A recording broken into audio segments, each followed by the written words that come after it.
അപ്പാ എനിക്ക് പാസ്പോർട്ടും PCCയും തരയണമേ.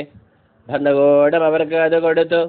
ഏറെ നാൾ കഴിയും മുൻപേ പാസ്പോർട്ട് കിട്ടിയവൻ വിസ സ്വരൂപിച്ച് ദൂരദേശത്തേക്ക് യാത്രയായി. അവിടെ പരദേശികളായി ജീവിച്ചു. വിദേശ നാണയങ്ങൾ സമ്പാദിച്ചുകൊണ്ടേയിരുന്നു. അങ്ങനെ ഇരിക്കെ ആ ദേശത്ത് കഠിനമായ കോവിഡ് ബാധ ഉണ്ടായി. അവന് മുട്ടുവന്നു തുടങ്ങി. അവൻ ആ ദേശത്തിലെ സർക്കാരിനെ ആശ്രയിച്ചു. ആ ദേശത്തെ സർക്കാരാകട്ടെ അവരെ ഗൗനിച്ചതേയില്ല. പനിക്ക് തിന്നുന്ന പാരസിറ്റാമോൾ തിന്ന് വയറ് നിറപ്പാൻ അവൻ ആഗ്രഹിച്ചു. എങ്കിലും ആരും അവന് കൊടുത്തില്ല. അപ്പോൾ സുബോധം വന്നിട്ട് അവൻ പറഞ്ഞു, എൻ്റെ അപ്പൻ്റെ നാട്ടിൽ ഭായിമാർ ബിരിയാണി കഴിച്ച് വിശപ്പടക്കുന്നു. ഞാനോ വിശപ്പ് കൊണ്ട് നശിച്ചു പോകുന്നു. ഞാൻ എഴുന്നേറ്റ് എൻ്റെ അപ്പൻ്റെ അടുക്ക ചെന്ന് അവനോട് പറയും, അപ്പാ ഞാൻ ഇനി രാജ്യം വിട്ടു പോകൂല. ലേലുവല്ലോ ലേലുവല്ലോ ലേലുവല്ലോ.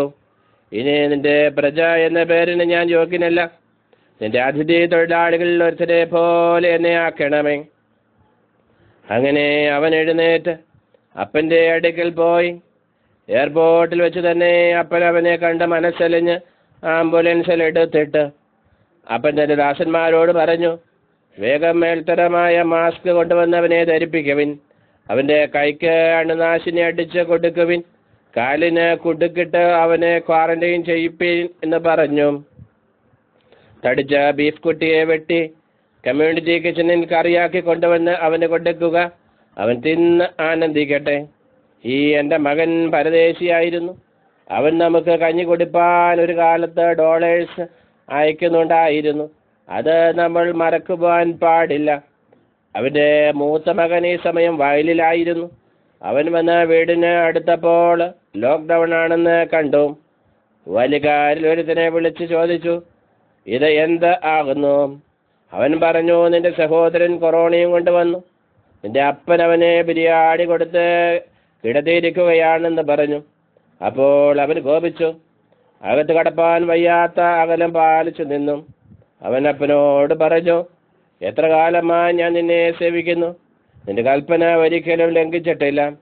എന്നാൽ ഒരു മസാല ബോണ്ട് പോലും നീ എനിക്ക് തന്നിട്ടില്ല. നിന്റെ രാജ്യത്ത് നിൽക്കാതെ വിദേശത്ത് പോയി കോവിഡും പടർത്തിക്കൊണ്ട് നിന്റെ ഈ മകൻ വന്നപ്പോൾ നീ അവനെ ബിരിയാണി വെച്ച് കൊടുത്തിരിക്കുന്നു. അതിനപ്പൻ അവനോട് പറഞ്ഞു, മകനെ, നീ എപ്പോഴും എൻ്റെ കൂടെ ഉണ്ടായിരിക്കുന്നുവല്ലോ. ഇനി വരുന്ന പ്രളയമെല്ലാം നിനക്കുള്ളതാകുന്നു. നിന്റെ ഈ സഹോദരന് മരിച്ചു പോകേണ്ടവനായിരുന്നു.